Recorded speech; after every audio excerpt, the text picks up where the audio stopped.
পথ নিরাপত্তা সুনিশ্চিত করতে নিশিগঞ্জ ফাঁড়ি ট্রাফিক ও বিভাগের পক্ষ থেকে বুধবার মাথাভাঙ্গা 2 ব্লকের নিশিগঞ্জ বাজার এলাকায় স্কুল পড়ুয়াদের সঙ্গে নিয়ে সেফ ড্রাইভ সেভ লাইফ কর্মসূচি পালন করা হয়। ট্রাফিক ওসি সুনীল থাপা জানান, প্রতিদিন রাজ্য সড়ক ও গ্রামীণ এলাকায় পথ দুর্ঘটনার সংখ্যা বাড়ছে।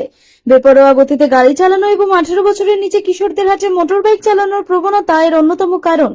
এছাড়া হেলমেট ছাড়া বাইক চালানোর কারণে প্রাণহানি ঘটছে বলেও জানান তিনি। নিশিগঞ্জ ফাঁড়ির ওসি জিতেশ শাহ বলেন, এলাকার মানুষকে ট্রাফিক আইন সম্পর্কে সচেতন করতে এবং দুর্ঘটনা কমানোর লক্ষ্যে সেফ ড্রাইভ সেভ লাইফ কর্মসূচি পালন করা হচ্ছে। রাস্তার উপর দোকানপাট বসাবেন না। রাস্তা চলাচলের সময় পথচারীরা অবশ্যই ফুটপাত ব্যবহার করুন। নিরাপদে রাস্তা পারাপার হন। রাস্তার উপর অযথা ভিড় বাড়াবেন না, এতে প্রাণহানির আশঙ্কা থাকে। ভুলে যাবেন না আপনার জন্য আপনার পরিবার। দুর্ঘটনা কখন যে ঘটে সে কথা কেউ কি জানে?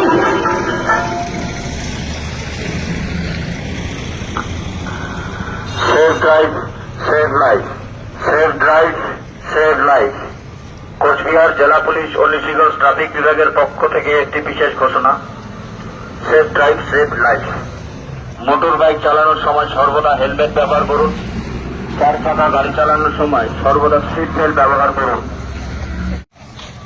নো এন্ট্রিতে গাড়ি ঢোকাবেন না। নো পার্কিং এ গাড়ি রাখবেন না।